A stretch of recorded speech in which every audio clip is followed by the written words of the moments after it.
Hello everyone, welcome back to a brand new video on the channel. Today, we'll be chasing southbound intermodal freight service 67P2 hauled by Pacific National travelling between Gordonvale and Babinda in Queensland, Australia on 1067mm 3-foot and 6-inch gauge North Coastline with a special appearance of the Queensland Rail diesel tilt train operating the Spirit of Queensland passenger service here and there. Without further ado, let's begin. I hope you enjoy.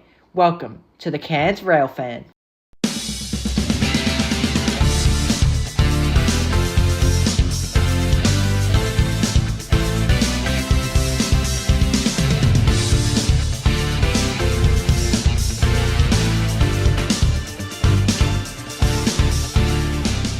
We begin at Alley Street in Gordonvale back in June awaiting northbound Spirit of Queensland passenger service VC71 running half an hour late with power car 5409 leading and 5402 on the rear. The first Queensland Rail diesel tilt train sets were introduced in 2003 and have ever since utilised the entirety of the vital North Coastline linking Brisbane and Cairns, travelling well over 1,000 kilometres along the east coast of Queensland, completing the trip in just over 24 hours. Currently, there are 3 full sets of the diesel tilt train operating, with additional spare power cars as well, able to operate at top speeds of 160 km per hour, 99 miles per hour.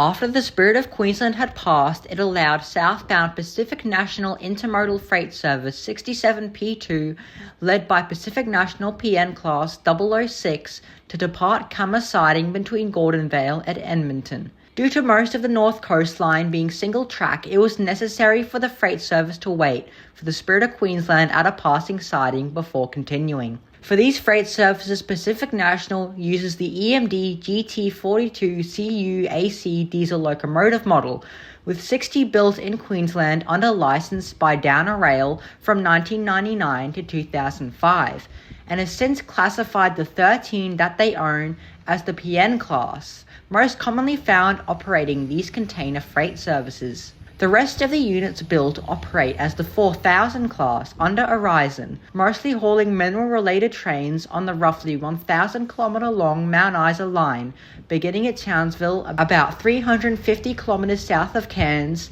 and then travelling west inland to Cloncurry, Phosphate Hill Mine, and Mount Isa.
Now just south of Gordonvale and the Mulgrave River, the train approaches Pyramid Siding Road in the surrounding area of sugarcane fields, with steam from Mulgrave Mill's chimney being seen floating through the air in the background due to the fact it was the 6-month sugarcane harvesting season at the time. Due to the North Coast Line trains being able to reach up to maximum speeds of 80 kilometers per hour around these parts, I filmed these videos on separate days to be able to see the train at multiple locations. On this occasion, PN class PN013 was hauling the train.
Now nearby the small sugarcane farming town of Aloomba on the 25th of July, we see northbound Spirit of Queensland passenger service to Cairns VC75 with power cars 5409 on the front and 5405 on the rear, running about half an hour late like the previous months I saw the train. Despite the diesel multiple unit appearance of the diesel tilt train sets, the train is in a push-pull configuration and the power cars are fully capable of running light engine under their own power. 5409 is also seen here having taken some damage to the front due to a previous animal collision, which can unfortunately sometimes be a common occurrence on the North Coast Line due to the fact that much of it is unfenced and travels through rural areas along the east coast of Queensland.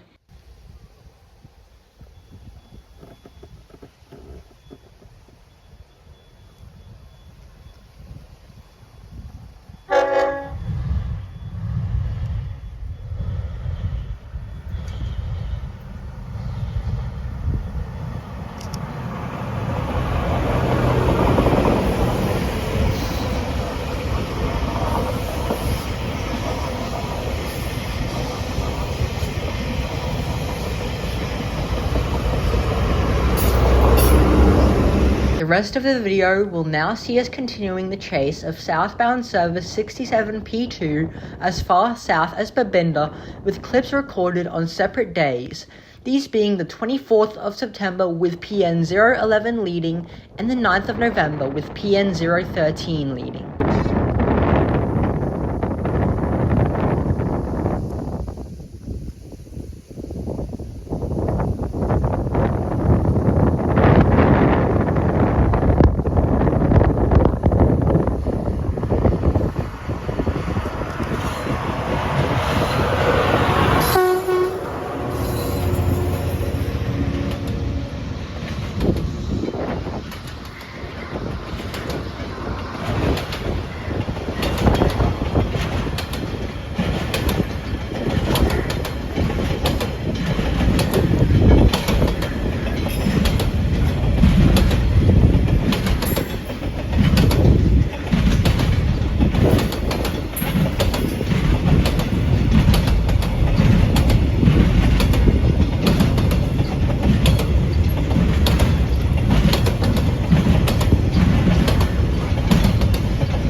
And that's it for the video. This is definitely the furthest extent that I have covered the Cairns-related North Coast Line freight workings, with this video having covered about 40 kilometres in distance. I thank you very much for your patience with my uploads, as I can understand it can be pretty long waits at times, but yet I still have a lot more to hopefully get through and present to the channel. As it stands, this is what is currently planned. Up next will be a series of sugarcane train related videos, where this includes a video covering lots of general Mulgrave Mill sugarcane train activity over the 2024 season that I've collected over the past few months.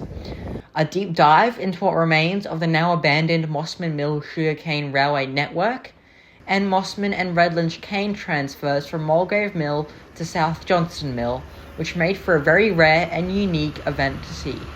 With that, I hope you can look forward to those upcoming videos.